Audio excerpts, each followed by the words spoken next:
Nick Robinson here for Polygon.com, and last week I went hands-on with Fire Emblem Heroes, which is the new mobile free-to-play Fire Emblem game coming to iOS and Android devices later this month. What I can do is I took a bunch of screenshots during my time with the game that I'm allowed to share, and I figured the most useful thing I could do for you guys is maybe take these screenshots, kind of guide you through them and explain what you're looking at, explain how the free-to-play stuff works in the game, and kind of try to dump as much information out of my brain into a YouTube video as I can for you guys tonight, because there's a lot of stuff, a lot of questions I had going into this game that I feel like are mostly answered now, so I figured that would be the most helpful thing to do. So yeah, without further ado, here's a look at my time with Fire Emblem Heroes.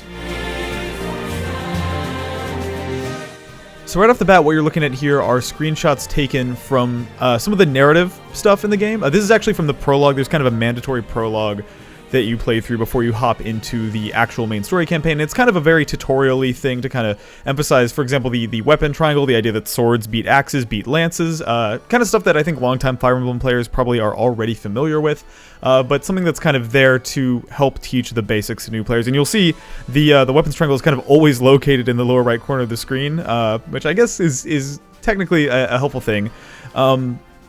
You have the ability to move around the map one of two ways, and it's something that took a little getting used to for me. One way is to either tap on a unit and then tap where you want to take them, and another way is to just drag and release. And the reason that threw me off is because if you drag and release on a spot you're moving to, that'll end that unit's movement. If you want to attack an enemy using dragging, you actually have to drag on top of the enemy, and then you'll kind of attack them. And this is what you might have seen this in the Nintendo Direct. The combat kind of it consists of these chibi versions of the two characters fighting in the environment that the map takes place on, and then these cut-ins of this sort of high-res portrait art of the characters. So Virion is the character in this example, and there are a few portraits for every character, and we'll look at those a little bit more later. But a lot of the way experience works and the way leveling works is very reminiscent of normal Fire Emblem. You level up your character, you fill up your experience meter, they'll exceed in a few stats, they might gain some more skill points, which you can put into skills. I think some of the most interesting differences are the ways that this game doesn't totally line up with what we've come to know from Fire Emblem, and I don't necessarily think it's a bad thing, but I do think it's interesting. Something I wanted to show off also is the sort of hero screen where you're looking at the different heroes that you have, because it gives you obviously their full statistics, all the passive skills they have, the weapon that they have equipped. And what's interesting about this is that by hitting the plus sign in the corner, you can kind of scroll through all of the high-res artwork for that character. So every character, at least the ones I saw, have about 4 portraits. There's them standing there, them in the middle of an attack, them using their special move, which this will show up, this will kind of cut in will appear, we'll see that in a little bit when they do a special, and then their sort of battle damage thing. So when a character's taking a lot of damage, you see this like battle damaged portrait of them appear when they're in combat. And there's a few other things that are interesting about this screen, I think, too. One, if you tap on the character's portrait, you can kind of hear lines of dialogue. If you look in the lower left there, it has the name of the voice actor and the artist for every character in the game. All the characters are voiced. Some characters in the game, I've been told, are characters who have never been voiced before in a Fire Emblem game, but they now have dialogue, which is kind of cool. And you can kind of tap to cycle through the dialogue. No petting minigame or anything like that, but you can hear them speak. And you actually do get to talk to the characters a little bit more in something we'll see jumping ahead. But one thing that I think is really interesting is that there is no one unified art style for this game. A lot of these characters look very different from each other and have very different art styles, which is kind of in keeping with the fact that like the Fire Emblem art style has changed over the past 2 decades a lot, and like this great example right here. I think that's kind of cool. I like the sort of inconsistency there. Obviously everyone has a chibi version of their character that kind of has that one complete look. Here's kind of a look at the main sort of screen where you select what type of battle you'll do, and we'll go through each of these one by one. The story stuff is kind of what you saw before. Here's also a look at something people might be interested in, which is the settings screen. There's a lot of kind of classic Fire Emblem options for like turning off support animations and combat animations. If you want to move through the game really quickly, you can sort of have your turns automatically end when every character has moved, which is on by default. Yeah, just the kind of the options that when you get pretty late game in Fire Emblem and you maybe don't want to watch every animation, it's useful to have those options, I feel like. But yeah, I guess I'll show you a look at the second prologue mission here. These two, Alphonse and Sharina, are the two new characters for the game. They're brother and sister. And you kind of learn a lot more about them in these early chapters. Minerva is a character, obviously, from the past of Fire Emblem who's been brought into this realm, and she's who you end up fighting here. And it's still kind of just teaching you...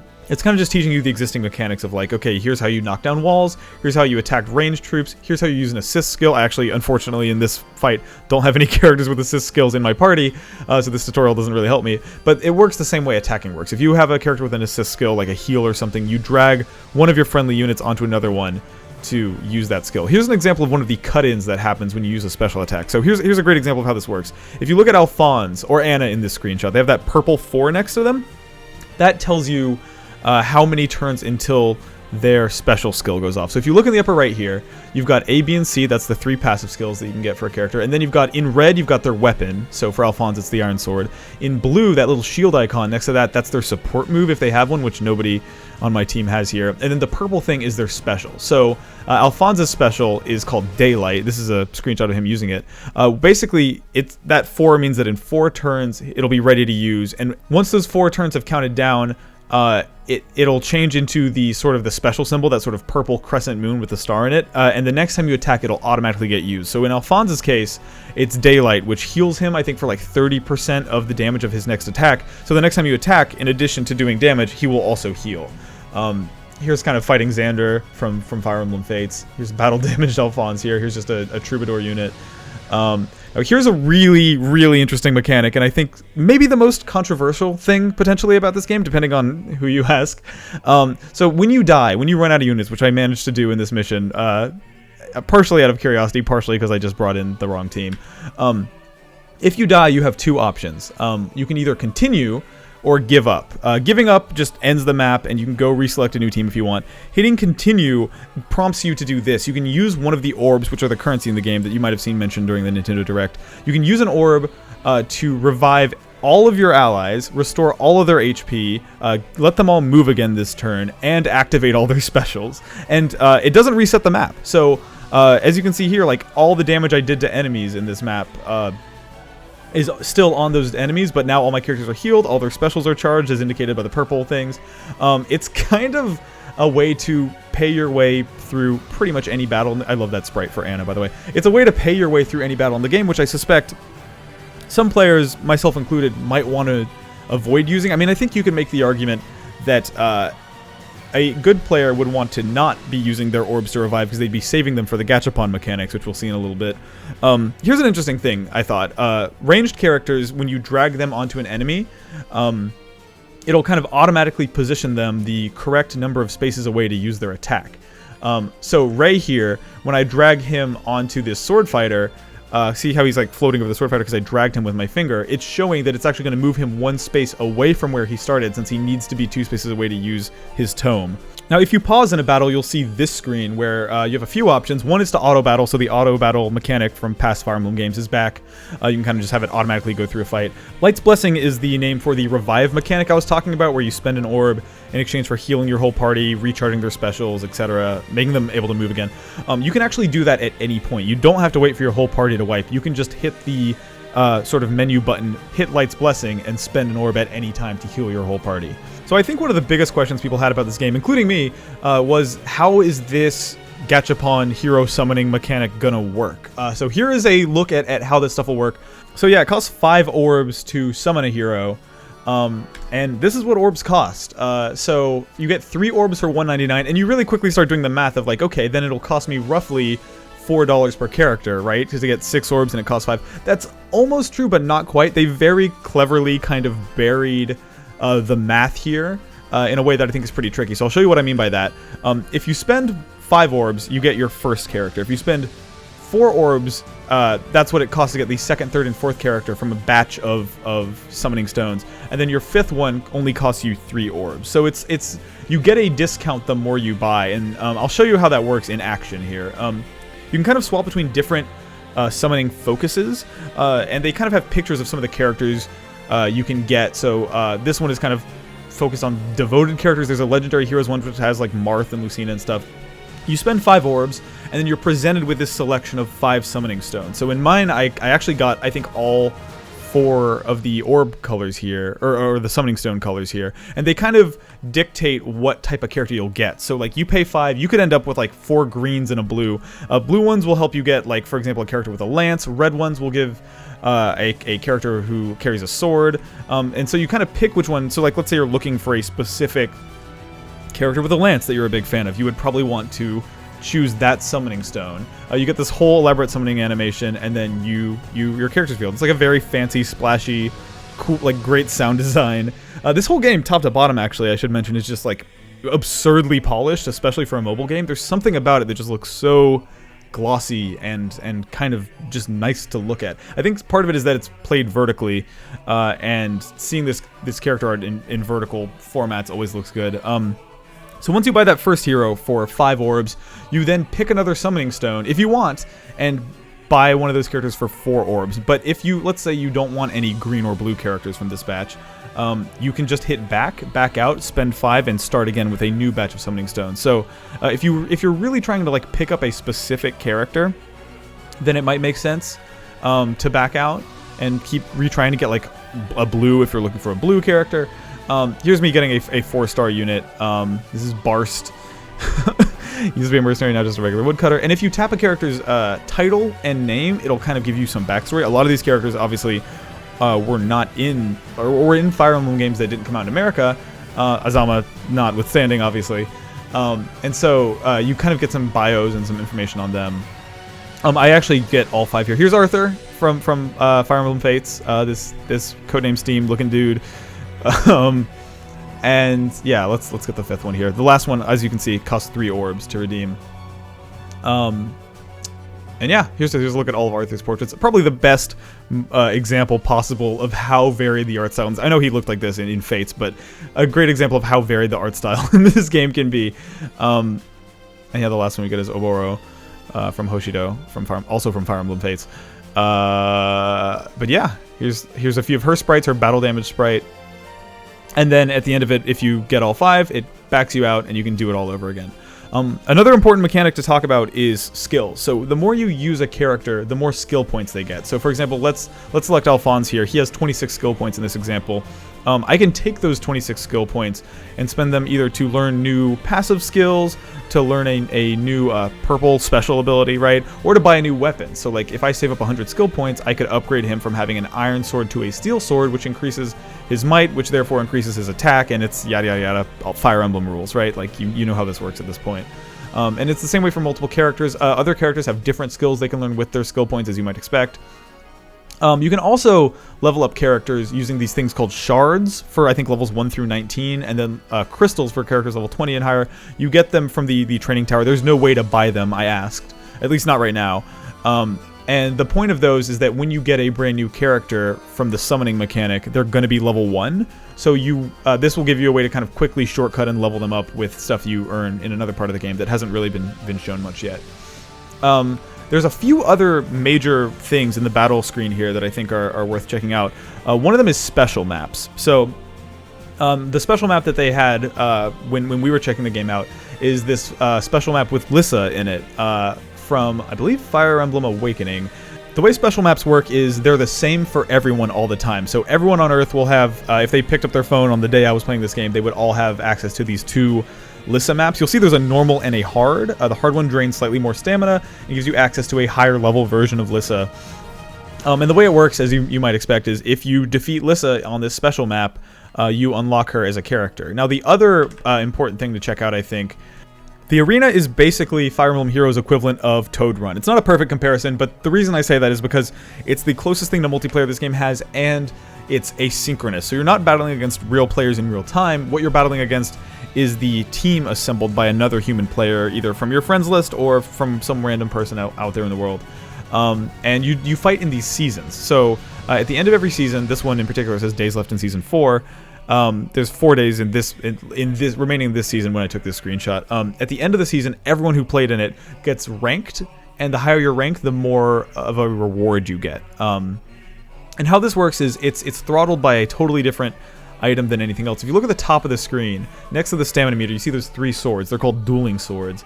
Every time you want to do a battle in the arena, you use 1 dueling sword, and it burns that. You get 3 per day.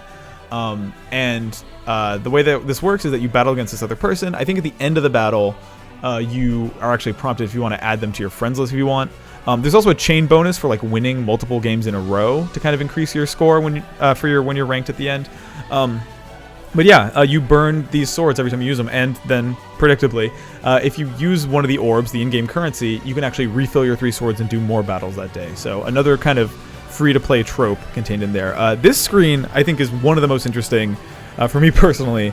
This is the home screen. So when you're when you're not in battle, when you're looking at the main interface, if you hit home in the lower left corner, it pulls in a random assortment of the heroes that you have.